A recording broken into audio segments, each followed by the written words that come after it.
성남에서 부산까지 제일 빨리 가는 방법이 뭘까요? 1. KTX를 타고 간다. 비행기를 타고 간다. 비행기를 타는 거.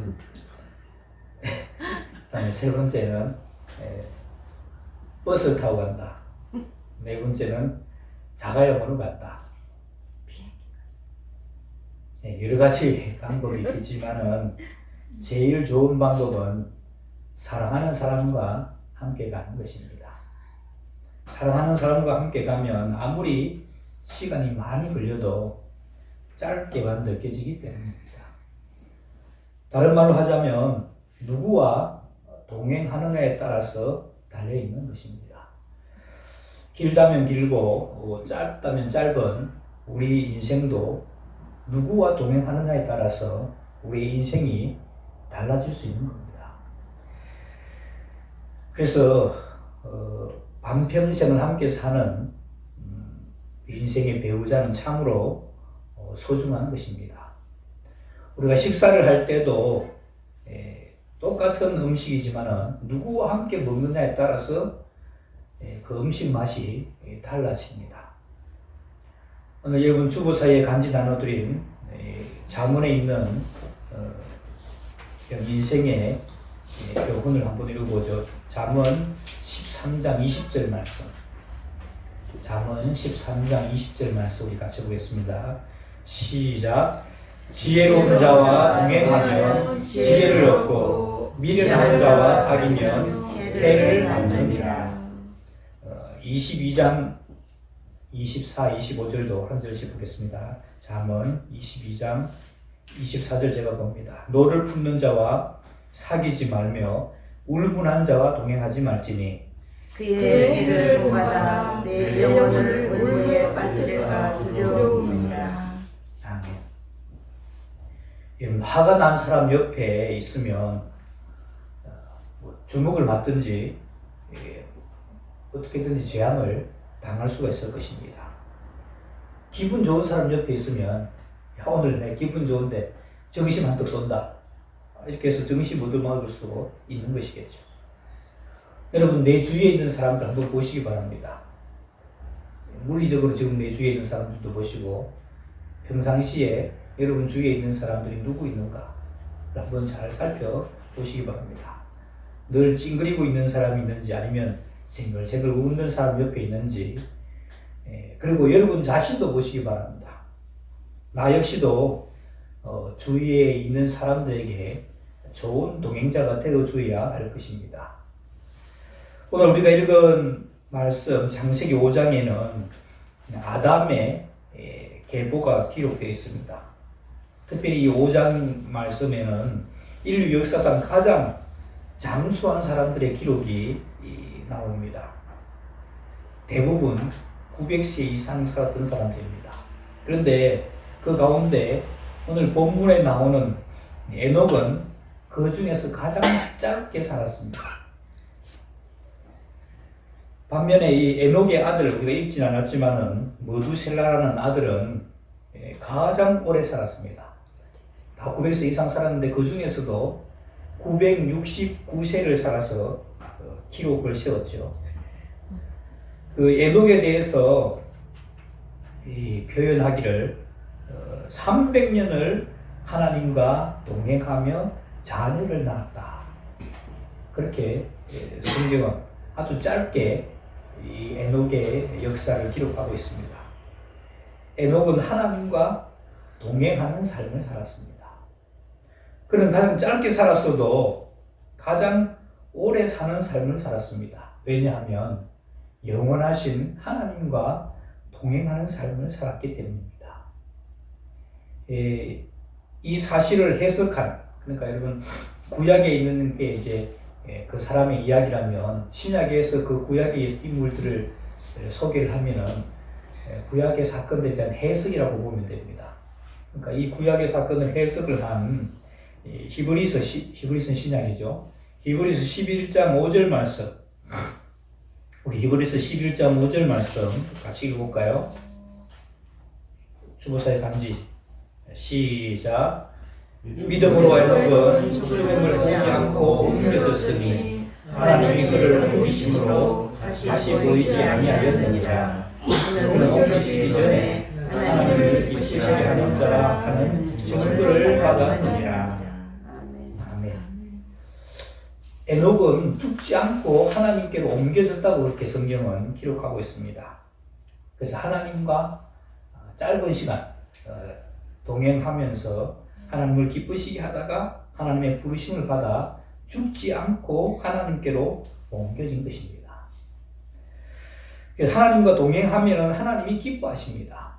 에녹뿐만 아니라 하나님께서 인정하시고 또 사람들이 위대한 분이라고 존경하는 많은 믿음의 사람들을 살았던 사람들을 모두가 다 하나님과 동행하는 삶을 살았습니다. 창세기 6장 9절에 우리 같이 읽어볼까요? 창세기 6장 9절 시작. 이것이 노아의 조건이라. 노아는 의인이요 당대의 완전한 자라. 그는 하나님과 동행하였으며. 하나님과 동행하였기 때문에 그는 홍수로 세상을 쓸어버릴 때 자기와 자기 가족을 구원하는, 그래서 또 새로운 조상이 되는 겁니다. 아담이 조상이었다면 또 노아가 또 새로운 조상이 되어지는 것이죠. 그리고 아브라함은 75세의 부름을 받아서 175세가 되어 하나님 앞에 갈 때까지 100년을 하나님과 동행하며 살았습니다. 그래서 그는 믿음의 조상이 되었습니다.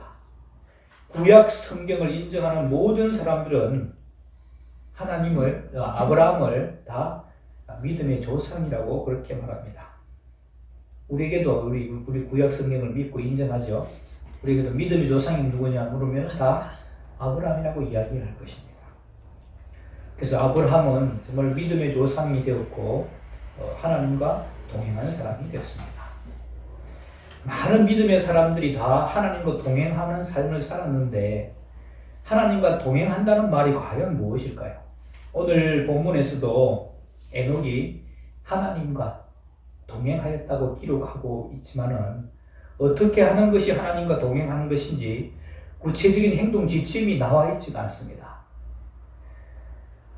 믿음을 가진 분이라면 누구나 오늘 하루도 주님과 동행하는 삶을 살게 해 주옵소서. 그 기도를 하고 또 실제로 동행하는 삶을 살기를 원합니다. 그런데 어떻게 하는 것이 주님과 동행하는 것일까요? 또 바뀔 수 있겠지만은 지금까지 제가 이제 잠정적으로 내린 결론은 주님과 동행하는 것이란 하나님의 임재를 늘 의식하며 살아가는 겁니다. 제가 정의하는 주님과 동행하는 삶이란 우리의 삶의 순간순간 하나님께서 우리와 함께 하시다는 것을 늘 의식하며 살아가시는 것입니다. 하나님은 이런 어디나 다 계시죠. 그걸 이제 편재, 무소, 부재, 안 계신 곳이 없다고 하는데 모든 곳에 다 계시는데 지금 저 옆에도 하나님 계시는 거죠. 우리가 나쁜 짓 할 때도 거기 하나님 계시는 겁니다. 근데 그 하나님을 하나님으로 의식하며 하나님 여기 계시지 하고 인정하며 살아가느냐, 그렇지 않고 무시하고 살아가느냐, 그것에 따라서 그 인정하게 살면 하나님과 동행하는 거예요. 하나님 옆에 분명히 계신데도 무시하고 살면 하나님과 동행하는 것이 아니겠죠. 이것은 우리를 창조하신 하나님의 목적과 무관하지가 않습니다. 하나님께서는 우리를 그분의 형상을 담도록 그렇게 창조하셨습니다. 다른 창조물을 창조하는 것과는 완전히 다릅니다. 유일하게 그분과 교제할 수 있는 인격을 가진 존재로 창조하였습니다. 다른 말로 하자면 하나님의 너로, 하나님의 나가 있으면 너가 있는 것처럼 하나님의 너로 우리를 창조하신 것입니다. 그래서 하나님께서는 우리를 사랑의 대상이요 교제의 대상으로 창조하신 것입니다. 그런데 그것을 억지로 하거나 하지 않고 우리에게 자유를 주어서 하나님과 교제하며 살도록 했습니다. 얼마만큼 우리 사람들에게 자유를 주셨는가, 자유의지를 주셨는가, 하나님을 인정하지 않고 다른 것을 섬길 수 있을 만큼의 충분한 자유를 주셨습니다. 그렇죠. 여러분, 우리 여기 계신 분들이 이제 다 우리 어르신 같은 경우에는 늦게 교회에 나오셨죠. 그전에는 교회에 나오시지 않으셨습니다. 자유가 있으니까 그렇게 하신 거겠죠. 하나님을 믿을 수도 있고 안 믿을 수도 있는 그런 자유를 충분히 주신 것입니다. 그러면서도 다른 거 섬기지 않고 하나님만 섬기고 그분과 온전한 교제를 하도록 원하는 것입니다. 하나님은 창조한 사람들과 함께 교제하고 사귀기를 원하신 것입니다. 오늘의 표현을 빌리자면 동행하기를 원하신 겁니다. 그래서 성경 전체에서 우리에게 가르쳐주는 것은 우리 사람 쪽에서가 아니라 하나님 쪽에서 더 우리와 함께 있고 싶어 하십니다. 여러분, 우리가 대림절 기간이죠. 대림절 기간인데 대림절이라는 게 예수님께서 오심을 기다리는 겁니다. 예수님께서 뭐 하려고 오십니까? 예수님이, 하나님이신 예수님이 뭐 하려고 오셨냐는 겁니다. 우리 사람들과 함께 있기 위해서. 죄에 빠져서 하나님과 함께 교제가 안 되는 거예요. 그러니까 죄를 없이 하셔서 우리와 함께 있고 싶어서, 그래서 그 별명이, 예수님의 별명이 뭐예요? 네 글자로, 임자로 시작하고 엘로 끝나는 임마누엘. 하나님 우리와 함께 계신다. 하나님 우리와 함께 있고 싶은 분으로 그렇게 이 땅에 오셨고, 또 그렇게 우리와 함께 하고 싶어 하십니다. 하나님이 여러분과 함께 계심을 믿습니까? 네.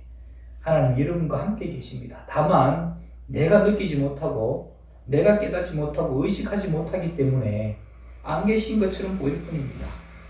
하나님 편에서는 언제나 우리와 함께 하시는데 문제는 우리들에게 있는 것이죠. 하나님 우리 속에 있음을 의식하면서부터 다시 그분과 교제가 이루어지게 되는 겁니다. 하나님 내 옆에 있어도 하나님 옆에 계신 것을 인식하거나 의식하지 못하면 하나님과 나하고는 별로 상관이 없는 것처럼 사는 겁니다. 근데 하나님 옆에 있어요, 없어요? 옆에 계셔요. 다윗을 예로 들어보겠습니다. 다윗이 죄를 지었는데, 지난번에 우리가 봤었죠.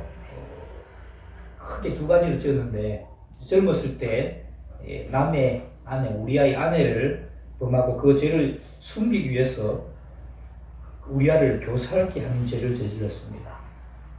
그 범죄를 저지르고 난 다음에 하나님께서는 선지자 나단을 보내서 다윗을 책망합니다. 그 이야기가 사무엘상 12장 9절 10절에 나옵니다. 사무엘상 12장 9절 10절. 이쪽으로 사이 간지 제가 9절 보겠습니다. 그런데 어찌하여 내가 여호와의 말씀을 업신여기고 나보기에 악을 행하였느냐? 네가 칼로 햇사람 우리아를 치되 암몬 자손의 칼로 죽이고 그의 아내를 빼앗아 내 아내로 삼았도다. 이제 내가 나를 업신여기고 햇사람 우리아의 아내를 빼앗아 내 아내로 삼았은즉 가리 집에서 영원토록 떠나지 아니하리라 하셨고. 여기 우리 금방 읽은 말씀에 9절을 보면은 여러분 보시면 녹색으로 되어 있죠. 9절에는 네가 여호와의 말씀을 업신여기고 이렇게 되어 있고 10절에는 네가 나를 업신여기고 라고 하면 네라는 것을 다윗을 말하는 것이고 나는 하나님을 말하는 것이겠죠. 그러니까 여러분 지금 그 우리아의 아내를 범하는 것 그리고 그것을 숨기려고 교살죄를 저지르는 것 이건 별로 하나님과는 상관없는 것으로 이걸 생각하기 쉬운데 하나님께서는 네가 나를 업신여겼다. 또 네가 내 말을 업신여겼다는 겁니다. 그렇게 표현합니다.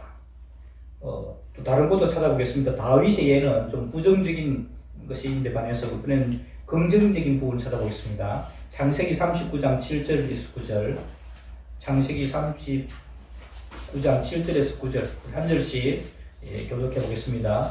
그 후에 그의 주인의 아내가 요셉에게 눈짓하다가 동침하기를 청하니 요셉이 거절하며 자기 주인의 아내에게 이르되 내 주인이 집안의 모든 소를 간섭하지 아니하고 다 내 손에 시작하였으니 시작하였으니 같이요.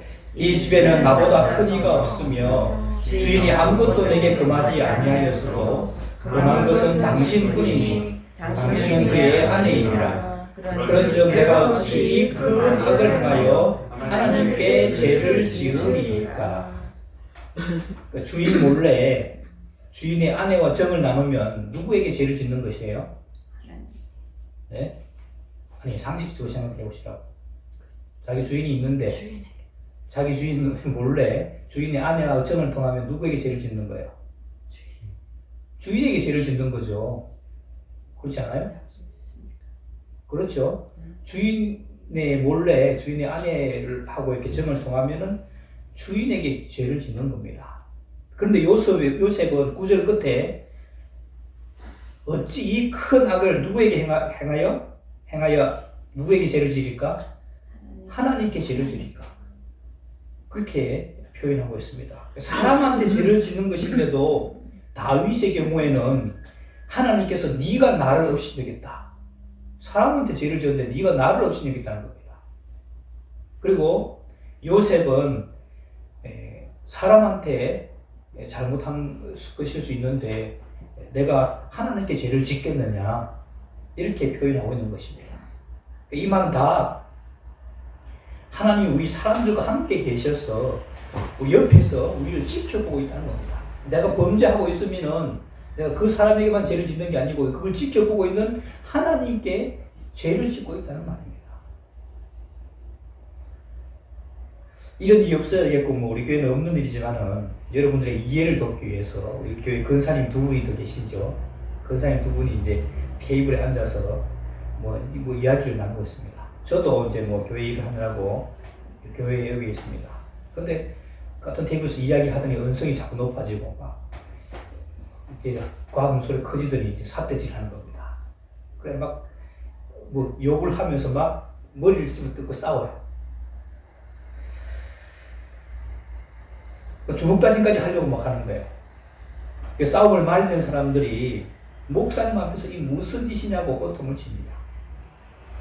교회에서 만약에 이런 일이 일어나진 않겠지만 이런 일이 일어난다면 그 권사님 나중에 목사님 저에게 사죄를 해야겠죠. 목사님 계신 데서 소란을 일으켜서 죄송합니다. 그렇게 해야 될 겁니다. 만약에 그런 일이 있고서도 목사님 저에게 용서를 구하지 않는다면 그 권사님들은 목사님 저를 별로 탐탁지 않게 생각하거나 아니면은 목사님들은 정말로 인격이 정말로 좀 모자라거나 그런 사람들이겠죠. 그러니까 여러분 목사를 할지라도 목사 앞에서 함부로 싸우거나 함부로 하게 되면은 미안해하는 것이 보통 사람들의 마음입니다. 하물며 목사님이 계셔도 우리 행동이 조심스러울 것이고 행동 거지를 조심스럽게 하는데 우리가 만약 그분이 목사가 아니라 하나님이라면 우리가 얼마나 더 조심스럽게 행동하겠습니까? 옆에 누가 계시다고요? 하나님이 계시다. 우리 하나님 옆에 세워놓고 다니면서 막 우리 온갖 죄를 저지르는데 그러면서도 아무렇지 않게 산다는 겁니다. 목사님 있으면 큰일 날 줄 알면서도 하나님 옆에 있으면 큰일 날 줄 몰라요. 하나님을 하나님으로 인정하지 않는, 옆에 계시는 걸로 인정하지 않는다는 겁니다. 요셉은 하나님께서 나와 함께 내 옆에 계시다는 것을 의식하고 살았기 때문에 사람에게 죄를 짓는 것이지만은 곁에서 뻔히 지켜보고 계신 하나님께 죄를 짓는 것이다. 그렇게 말씀하고 있는 것입니다. 우리는 이 땅을 살아가면서 하나님이 육신이 아니어서 우리 육신의 눈에 보이지 않기 때문에 하나님이 안 계신 것처럼 살고 있습니다. 그러니 생각도 행동도 마음대로인 것입니다. 그러나 하나님께서 우리와 함께 계신다는 사실을 의식한다면 그때부터 우리의 삶은 거룩해질 것입니다. 죄 많이 안 짓겠죠. 왜? 하나님 옆에서 지켜보고 있는데 어떻게 죄를 짓겠어요? 하나님께서 늘 옆에 계시기 때문에 우리가 불편해하고 숨도 못 쉬겠다 할까봐 보이지 않도록 숨어 계십니다. 그래서 이사야서 45장에 보면은 우리는 하나님은 스스로 숨어 계시는 하나님이라 그렇게 표현하고 있습니다. 얼마나 숨어 계시는가 하니까 마치 불신자들이 하나님은 안 계셔, 하나님은 없다, 그렇게 말할 정도로 하나님은 숨어서 계시는 겁니다. 그러면서도 그 보이지 않는 하나님이 함께 계심을 의식하면서 살 길을 바라고 계십니다. 하나님께서 우리와 함께 계시는 것을 의식한다면 그 다음에 해야 할 것이 하나 더 있습니다. 그분과 대화하는 것입니다. 그것을 우리는 기도라고 하죠. 기도는 우리가 잘 아는 대로 하나님과 대화하는 것입니다. 하나님께서는 우리와 함께 하시면서 우리를 감시하는 분이 아닙니다. 지켜보고 있으니까 늘 감시하는 분이 아닌 것이죠. 우리를 도와주시려고 하십니다. 한국 사람들, 특히 이제 저도 경상도 사람들인데 경상도 사람들은 무뚝뚝하다고 이야기를 하죠. 서울서 부산까지 고속버스를 타고 가면서도 옆에 있는 사람한테 말 한마디 하지 않고 갈 수 있는 사람이 우리 한국 사람들이고 경상도 사람들입니다. 우리 곁에 계신 하나님은 우리와 대화하기를 원하십니다. 사소한 것까지라도 나누고 싶어 하시는 분입니다. 그분과 대화하지 않거나 기도하지 않는다면 그분을 무시하는 것이 됩니다. 또 예를 들어보지요. 우리 집에서는 제가 왕이 아니더라도 가장이죠, 가장. 제 아내와 아이들이 방에 앉아서 이런저런 이야기를 합니다. 그러다가 가정의 중요한 문제를 놓고 이야기하면서 옆에 같이 있는 나에게 한마디도 상의도 안 하고 자기들끼리 다 결정을 해버립니다. 제가 어떤 느낌이 들까요? 무시당했다고 생각할 겁니다. 있는데도 없는 것처럼 여기는 것을 무시한다는 것이죠. 무시한다. 그런데 우리 사람들 사이에는 이렇게 상상하지 못할 일들을 눈에 보이지 않는다고 우리 하나님에게는 얼마든지 하고 있다는 사실입니다. 옆에 계신 하나님께 상의도 하지 않고 내 마음대로 해버리는 거죠. 그러면서 우리는 아무렇지 않게 살고 있다는 거예요. 버젓이 우리와 함께 계신 하나님께 상의도 하지 않고 말도 하지 않습니다. 그러니 하나님이 얼마나 섭섭해 하시겠습니까? 물론 하나님은 하나님이시니까 다 알고 계시죠. 그러나 우리를 통해서 보고받기를 원하십니다. 대화를 통해서 우리에게 답을 주시기를 원하십니다. 그리고 충분히 우리를 도우실 능력도 있는 분입니다. 우리가 물으면 답도 해줄 수 있고 또 해결도 해줄 수 있는 분이 우리 하나님이십니다. 그래서 성경 속에서만 하나님의 음성을 듣는 것이 아니라 오늘날도 하나님의 음성을 들을 수가 있습니다. 우리가 영적으로 조금만 민감하게 깨어있다면 우리에게 여러 가지로 들려주고 싶어 하시는 분이 우리 하나님이십니다. 꼭 우리가 드리는 그 육신의 음성으로가 아니라 오늘 제가 나누는 말씀을 통해서도 우리에게 가르쳐 주시고 하나님의 말씀을 들려주시는 방법은 다양합니다. 한 번, 두 번 들으면서 그분의 말씀임을 확신하게 되는 것이죠. 우리가 전화를 걸면 생소한 사람의 목소리는 잘 알아듣지 못하죠. 여보세요 해서 처음에는 누구십니까? 이렇게 묻죠. 전화 저장되지 않은 전화면 누구시죠? 이렇게 묻는 겁니다. 그러나 계속 듣다 보면 여보세요라는 말만 들어도 장로님이시네, 권사님이시네 이렇게 하게 되는 겁니다. 하나님의 음성도 다양하게 들려주시는데 그 음성을 들으려고 조금만 애를 쓰면 그리고 몇 번 듣다 보면 하나님의 음성을 들을 수가 있는 것입니다. 기도 시간에만 기도하는 것이 아닙니다. 하나님께서 우리와 함께 계심을 믿는다면 옆에 계신 그 하나님께 언제나 대화할 수 있는 겁니다. 그 성경에서는 쉬지 말고 기도하라고 그렇게 말하고 있죠. 옆에 하나님 계시니까 우리가 옆에 같이 가는 사람이 있다면 언제든지 대화할 수 있는 거죠. 옆에 사람이 있으니까 옆에 하나님 계시니까 언제든지 대화할 수 있는 것입니다. 그래서 여러분 쉬지 않고 기도할 수 있는 것이죠. 바로 하나님이 우리와 함께 계시기 때문입니다. 목사님 저도 신앙생활 오래 하다 보니까 예전에 가졌던 그 뜨거움이랄까 어떤 능력 있는 그리스도의 모습들이 많이 사그라지는 그런 것들을 생각했습니다. 그래서 어떻게 하면 그것을 다시 회복할까 생각하다가 주님과 동행하는 이것이 답이다. 주님과 동행하면 이런 것들을 다시 회복할 수 있겠다 생각해서 이 말씀을 함께 나눴습니다. 주님과 동행하는 삶이라는 내 옆에 하나님이 계시다는 것을 늘 의식하며 살아가는 겁니다. 우리 주님은 우리와 동행하고 교제하고 싶어 하시는 분이십니다. 그리고 우리를 감시하듯이 옆에 계신 것이 아니라 우리를 도와주시고 우리의 필요를 채워주시며 우리의 문제를 해결해 주시는 분으로 우리와 함께 계십니다. 그러면서 우리에게 능력 있는 삶을 살게 해주고 싶어 하십니다. 하나님이 우리 곁에 계신다는 사실을 의식하면서 살아가시기 바랍니다. 그리고 그 하나님과 끊임없이 대화하면서 하나님을 기쁘시게 하고 그분과 동행하여서 능력 있는 삶을 살기를 주님의 이름으로 축원합니다. 기도하겠습니다. 하나님 아버지, 우리 눈에 보이지 않지만 우리 옆에 계신 것처럼 하나님을 하나님으로 인정하며 살아가게 하옵소서. 하나님이 옆에서 지켜보고 계신다는 사실을 우리는 곧잘 잊어버릴 때가 많습니다. 그때마다 살아계셔서 우리 곁에 계신 주님을 늘 의식하며 살아가게 하시고 그 하나님과 동행하며 그 하나님과 대화하며 일평생 동행하게 하여 주옵소서. 예수님의 이름으로 기도하옵나이다. 아멘.